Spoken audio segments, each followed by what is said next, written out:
I was really excited to interview you because a lot of your work kind of explores that political element that, if I'm Oh. fully honest, I'm glad that you do it because I cannot. I cannot. I just can't. Yeah, like it's just I really like when you do your conference presentations and I'm just like, oh, is that what they yeah, okay. So I don't have to do it. And thank you. This is brand new information for me. So like we're just having like a mutual love fest because I every time I catch a post or something online from you, I'm like, yes, 100%.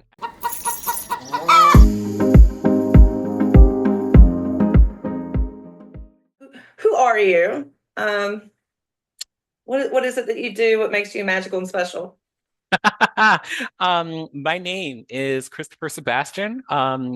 I am a journalist and a technical writer, and I'm also an adjunct lecturer. I teach journalism and media studies at Anglo-American University in Prague, where I have lived for 9 years. And I am not sure what makes me magical, but I am super excited to be talking to you today about animal liberation and specifically about vegan feminism, which are two topics that are hugely interesting to me and really, really close to my heart.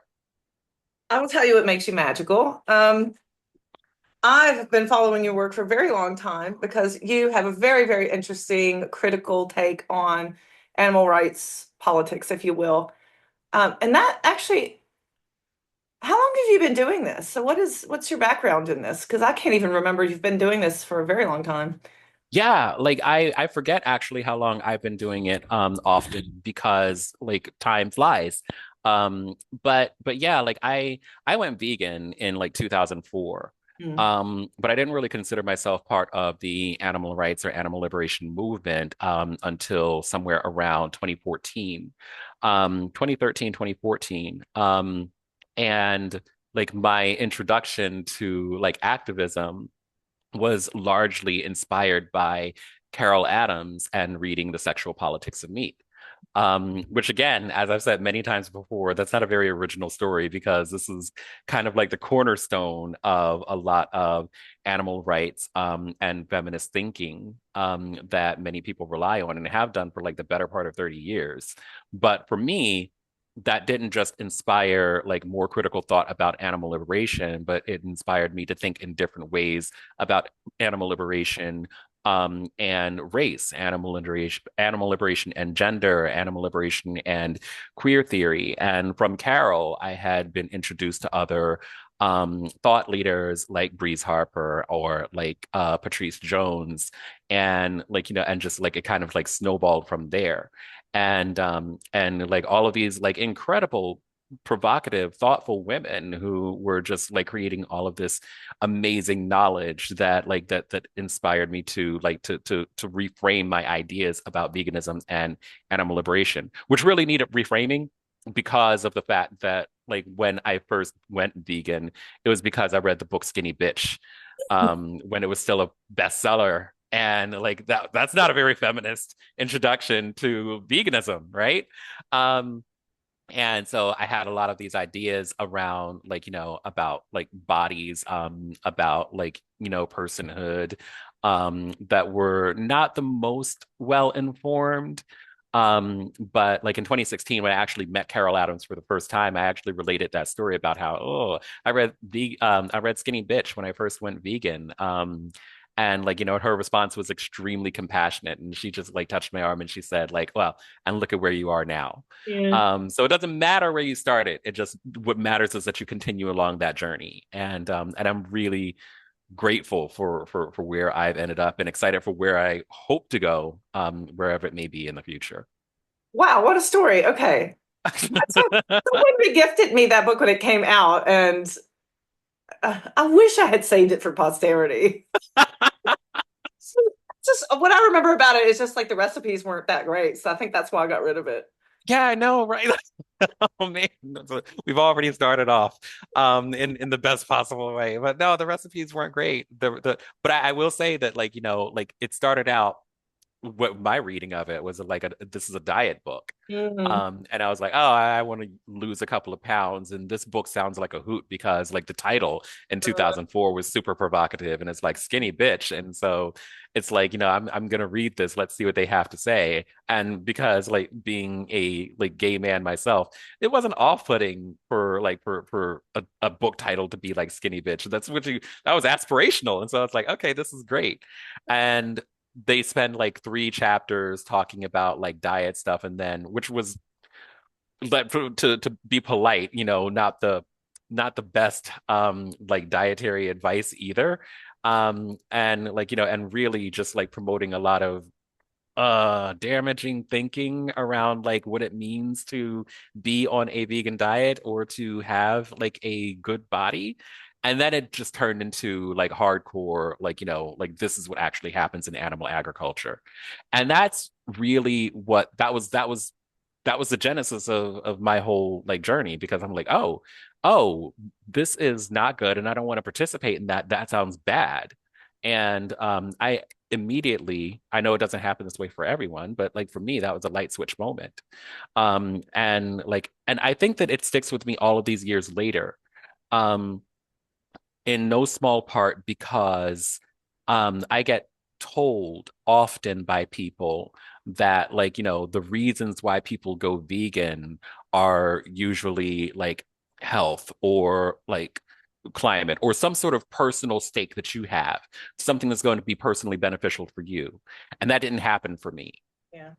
And like, and I didn't think that it happened for the overwhelming majority of people. And it wasn't until like years later that I actually saw like research, some of which you did, that like, and I think also Trent Grassian had like done like, research around this. And it's like, one of the most long-lived or long-lasting reasons why people actually do embrace veganism is for animal justice reasons. And that's like incompatible with like what I hear from professionalized organizations and a lot of the like, the nonprofit thinking. And in many ways, I feel like they're pushing a narrative that's going to be profitable or easier to digest for them, which may or may not actually reflect the material reality or like, the researched and evidenced like, understandings of veganism and animal rights that we have. And so, like, yeah, like that's so, but that goes into a whole other, like, branches off into a whole other, like, aspect of the conversation that we can get into later. Let's get into it now because that's Let's the get into it then. yeah. You don't have to have a particular order. I want to talk about that because that's one of the things I think that makes your work really unique and very important is that there is that structural sort of awareness to and I just yeah, it was maybe 10 years ago or so where I started to realize that maybe that this isn't really about efficacy at all. Maybe efficacy is not defined in liberating other animals or improving food justice. Perhaps efficacy is efficacy for these funding grant applications and things like that, and sustainability of the institution. And it's like, well, what type of success, right? So you've thought quite a lot about that as well. So what do you think about that? Because one of the questions I was going to ask you is was a major obstacle, or what are some major obstacles facing the animal rights movement today? Yeah, like and I had pre-answered some of those questions when we like, when we were emailing back and forth. And like I think that one of the things or like, like actually I can just read my answers. That's not very like that's not very like video friendly, but I'm just going to do it anyway. Like talking about the major obstacles to facing animal liberation, what I have written down was professionalization, effective altruism, elite capture, and right-wing extremism, which are 4 ways of saying the same thing. And I hold that to be true. Um, and like I think that professionalization has done us a grave harm because of precisely what you said. Like, people are chasing funding and people are chasing grant applications, whatever have you. And overwhelmingly, your activism is dictated by, like, what funders want and not what is the material reality that we're facing. And yeah, like it's entirely true that like sometimes like you get funding because your interests and funders' interests coincide with one another. But like after having worked with and talked to and interviewed many people who work within like, within these like institutions, within these like, bodies, or nonprofits, that is not the primary case. That's not like, the real case. And I will give you like a couple of examples. I've worked with like, like this is actually one example. I've worked with an organization, um, a couple of organizations, as a matter of fact, who like wanted to take their online campaigning in one direction. And they were advised by the body that was providing their funding that like, no, we want to take this, like we want to take the online campaign in a different direction. And like I'm trying to choose my words carefully because I don't want to like out any organizations that I have worked with or consulted for in the past.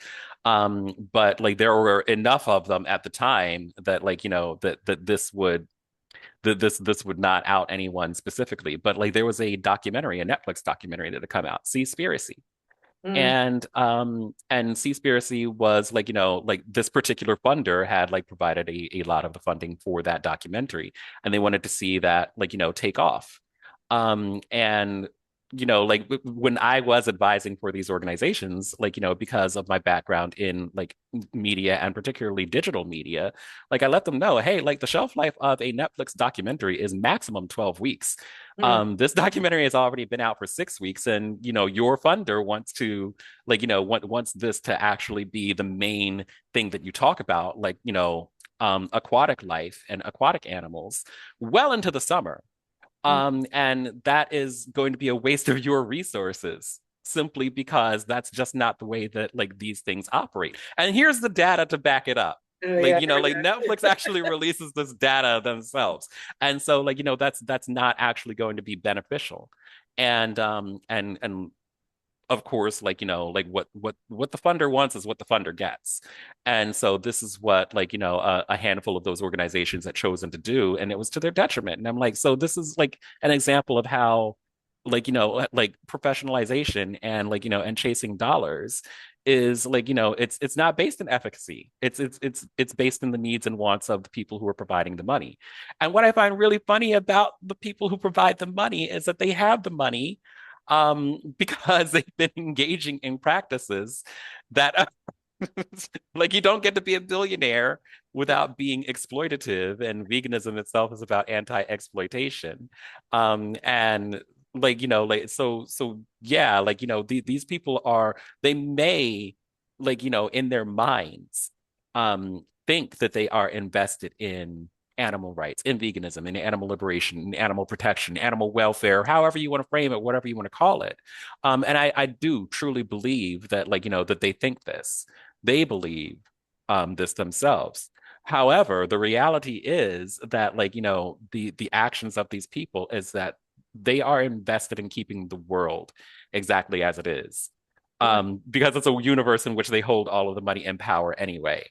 So like philanthropy is not ever going to meaningfully lead to any type of liberatory practice because like this is part of the problem. Like the philanthropy is actually helping to like create the problem in the first place. Um, so yeah, like, and that's just that's one example of many that I could talk about. And examples of things that have contributed to me being more cynical about like the professionalized movement. Yeah. And effective altruism is another one. Like, Well, like but just you like just said that, oh, well, they didn't care about efficacy. But wait, it's, it's wild, right? Like, like like I don't have to like tell you like about like the damage that effective altruism has done, because like shortly after the book that had been edited by Carol Adams, Laurie Gruen, and Alice Creary, talking about like criticisms of effective altruism. I think like almost like, almost a month after like this book was published, it had gone to press and been released. That's when we started seeing like the facade of effective altruism actually starting to be exposed because of the malfeasance of Sam Bankman-Fried and FTX and the cryptocurrency like disaster. And people started to look past like cryptocurrency itself and SBF and the philosophy that had driven this. And even in certain interviews that like SBF had given with mainstream publications, it had it had come out that yeah, like a lot of this is it's a scam. It's a scam. You hear people saying like very nakedly and openly here in the year of our Lord 2025, like, why is everything a scam now? It was a scam. It always had been, invented by powerful people who had a lot of influence, and ultimately ended up like driving a lot of the activism that exists specifically and particularly in the animal rights movement.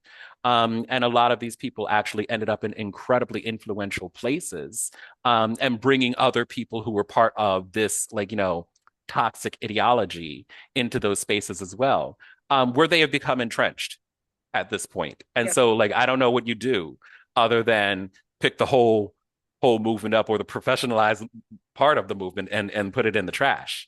And I really don't. And and this does lead to a conversation about elite capture and right-wing extremism. Because although they may profess otherwise, many of these people hold or adhere to extremely right-wing beliefs. And to the degree that you have and I believe that there's a group now in the UK called Conservatives for Animal Rights. And this is being please look it up. Please look it up. We'll talk about it after the call. They've got a brilliant website.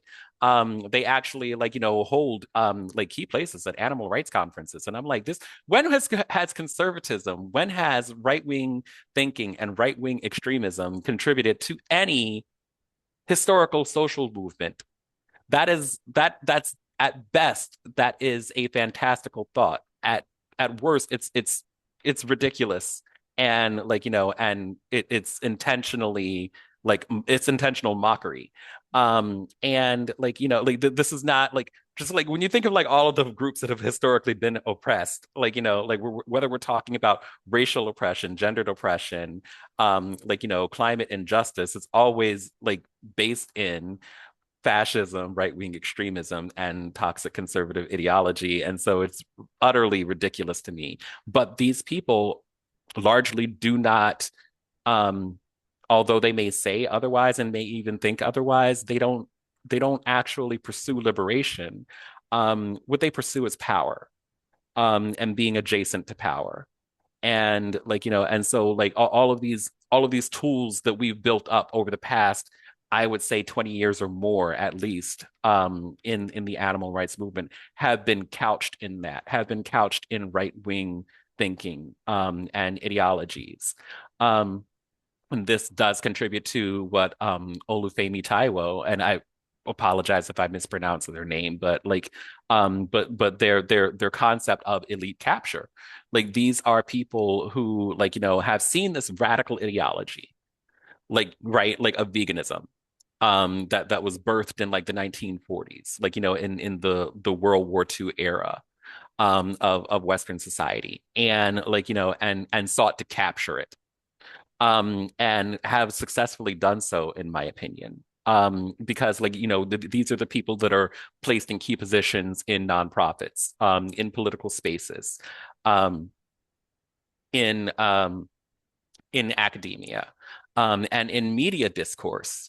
And they've declared themselves the knowledge creators and distributors. And when you control the channels of knowledge creation and distribution, you get to control the messaging. And what have we been given as a result of that? We have not been given vegan feminism. We have been given consumerism. We've been given consumer capitalism. We've been given hyper individualism.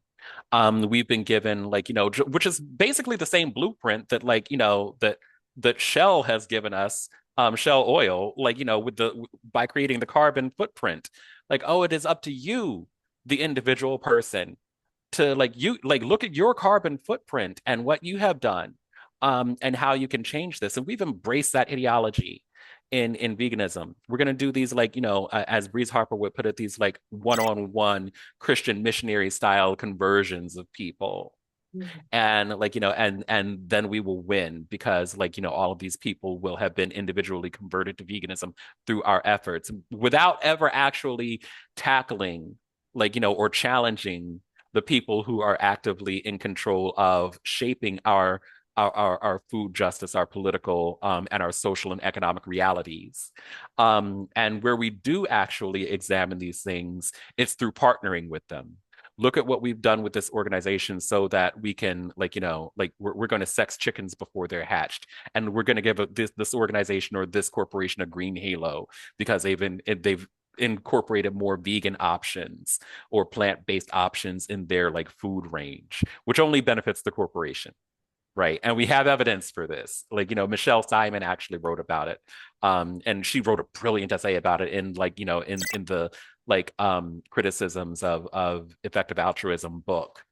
Um, but yeah, like these people have control, like the knowledge, like the just like the ideas around carnism, which I think is probably one of the worst concepts ideologically and psychologically that we have, like that we've largely not just embraced, but we've run with in the vegan movement, and like and really doesn't hasn't actively been challenged by anyone in like in a realistic or serious way.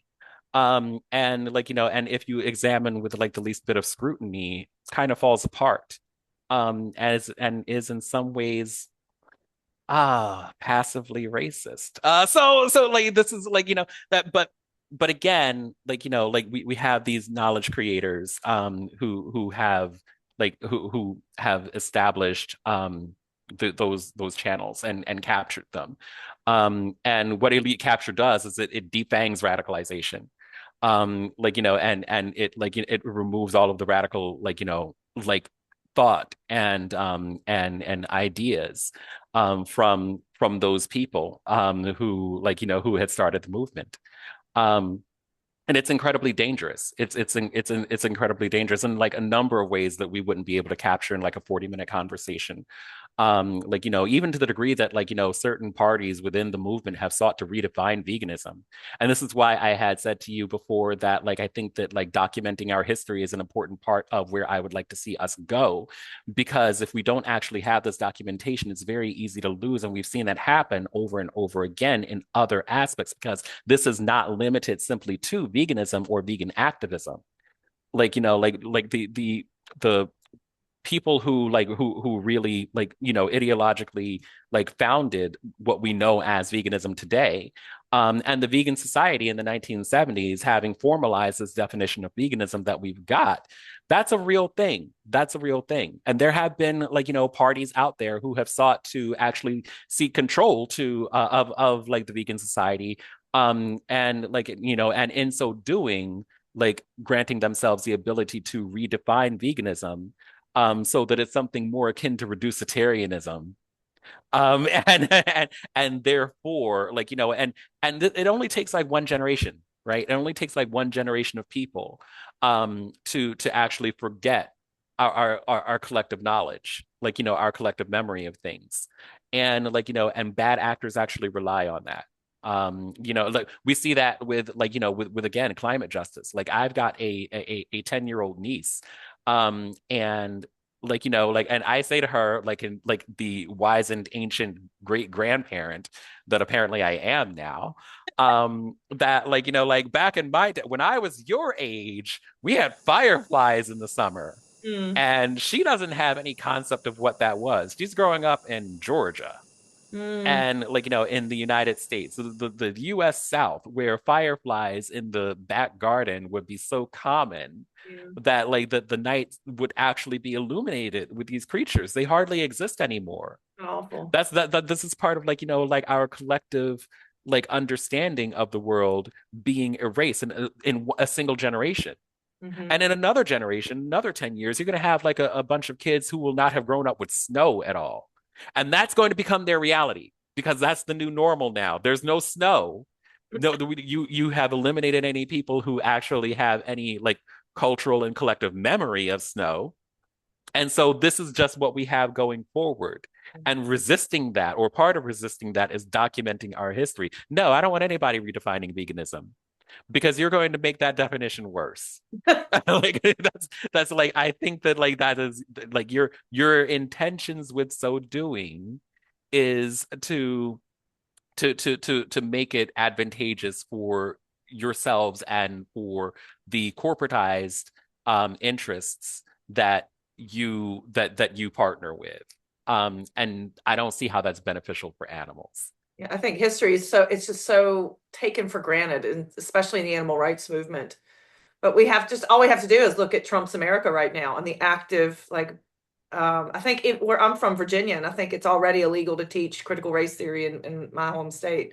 So Correct. it's active active attack on that collective knowledge because once that history is lost, and you don't even Right. know, like you said, you don't even know what you've lost. Right. Like, and this is like this has so many echoes. It took me ages. I was well into my adulthood when I figured out that like, oh, the 13th Amendment didn't actually mean that slavery was abolished. It means that slavery was abolished except for as punishment for a crime, which means that the United States is rife with slavery. It's lousy with it all over the place. And like, and that's because like, we don't have this formalized education. Like we don't like our like, our collective knowledge, our institutional knowledge was captured and rewritten by again bad actors and who are aligned with fascist and right-wing interests. And like, and I just like I think that forgetting that or ignoring that is to our detriment. So that drags us over to vegan feminism. It forcibly drags us there. We must. Fantastic segue. So you have highlighted some of the reasons that vegan feminism then is important. And again, I call it vegan feminism. It's a bit of a shorthand, isn't it, for these more critical intersectional ways of thinking about veganism. Um, well, but it's not off the hook either. Sorry to use that phrase. It's not free of criticism either. Let's put it that way. So you've been doing this work for quite a long time. So what are some of the things that you might also see as challenges for the vegan feminist kind of way of doing things or community? Challenges. Oh, wait. Actually, I have an answer for this too. I took such good notes, and I actually have to refer to them because I'm like I get nervous. Yeah, like challenges are like many of the things that I already mentioned. Sorry, I was just like referring to my notes, which are on a separate screen. Um, but yeah, like many of the things that I already mentioned. And a lot of it comes down to like, like fear of the feminine. And I know that that sounds almost trite or it sounds like just like it's like it's an easy answer, isn't it? Because like like masculinity or toxic masculinity are just like that's the low hanging fruit. But like I mean this in like in a variety of ways, like just to again give examples, like we have in many ways like invisibilized the contributions of women within the movement. We have centralized like like men and masculinity and like male centric messaging in the movement.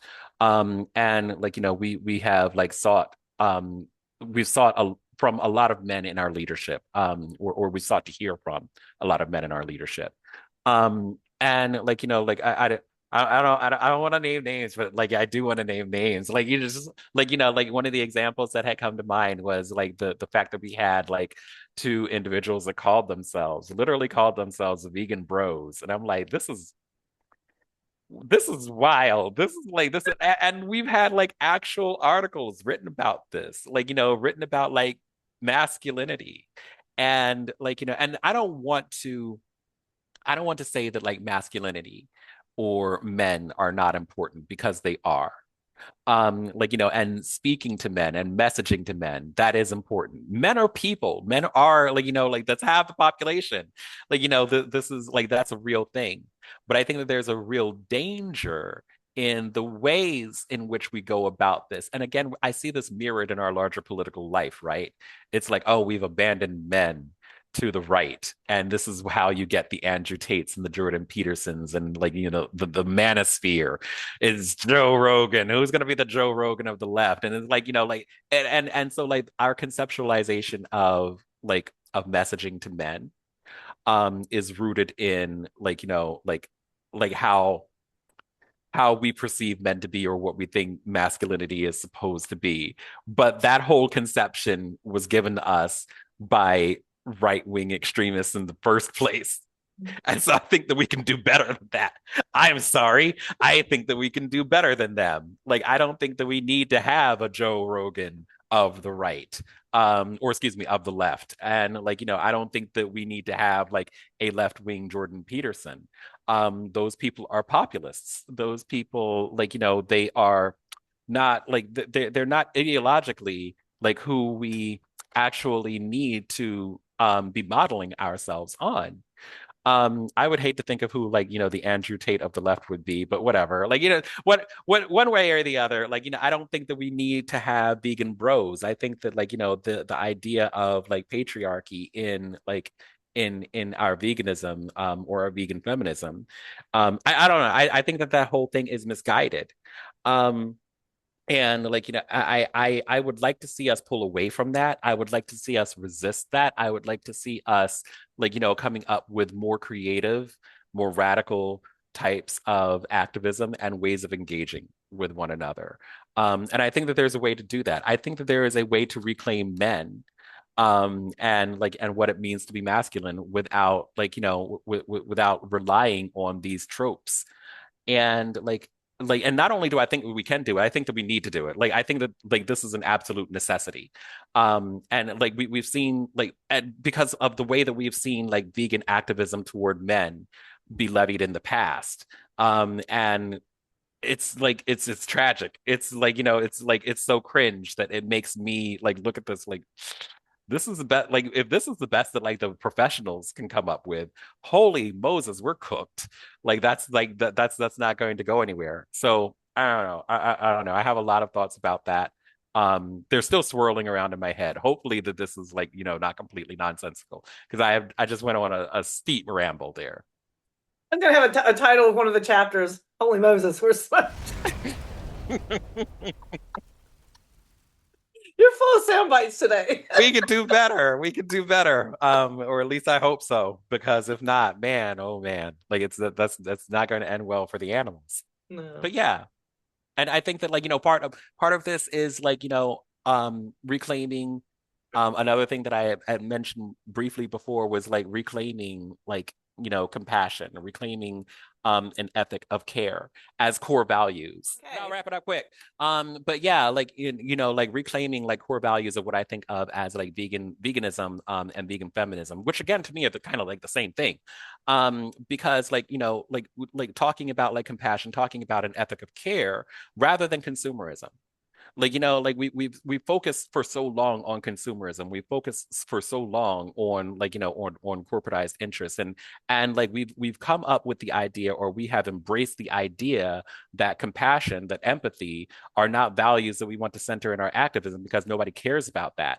Nobody wants to think about like a plant-based diet, or nobody wants to think about like, like why we should actually have moral consideration for other persons who are not human, because what's in it for me? Because that's not like that's like that's not something that like, that's going to personally benefit me. And so we need to focus our activism on that. And that I think is part of like the toxic masculinity that I was describing.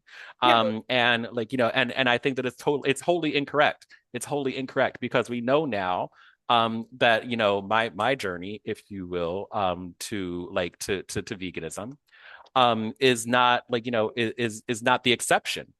Like most people who actually go vegan and or stay vegan do it because like, for altruistic reasons, not effective altruistic, but like, but for truly altruistic reasons.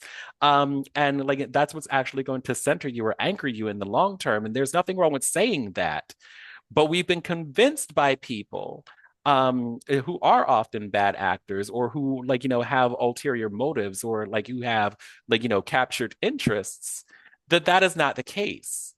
And that's not our reality. And it's like, no, like it is our reality. You don't want it to be. And you're trying to force a very specific narrative, and like, a very hyper masculine, very toxically masculine, very Eurocentric, very selfish and hyper individualistic narrative onto veganism and onto activism writ large.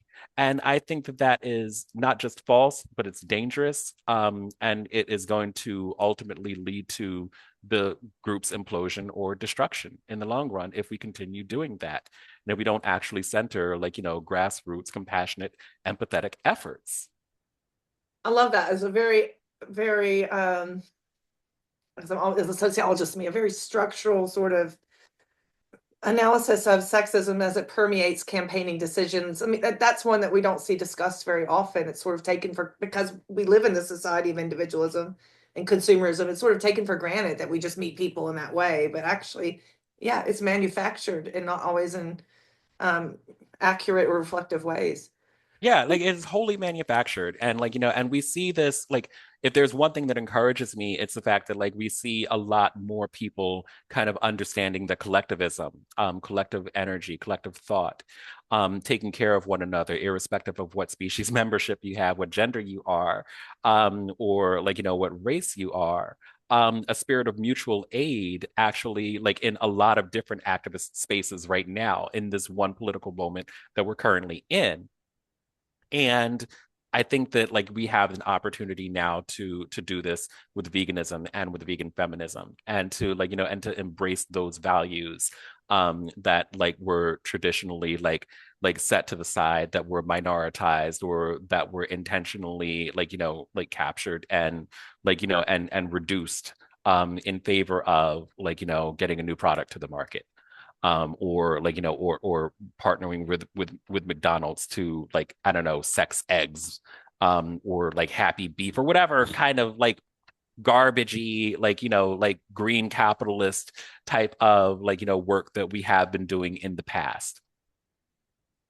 Well, thank you very much for sharing your vegan feminist vision, as Carol would say. It's been really, I probably have laughed the most in this interview. You should laugh. Like we're fun in this stuff sometimes, don't you? Yes, for real. Like that is, we need more laughter. It's going to keep us from experiencing burnout Mm, or, that's you know, true. kind of help us to like to curb or recover from the burnout if you're already there. Mm. Yes, and that's another reason I think that I just always love when I see you have a new conference recording up. It's like, it's very entertaining. You know, you make the most offensive crap that's happening in the world, and you manage to get people to laugh, and that's wonderful. You're doing a service to the people. Thank you so much.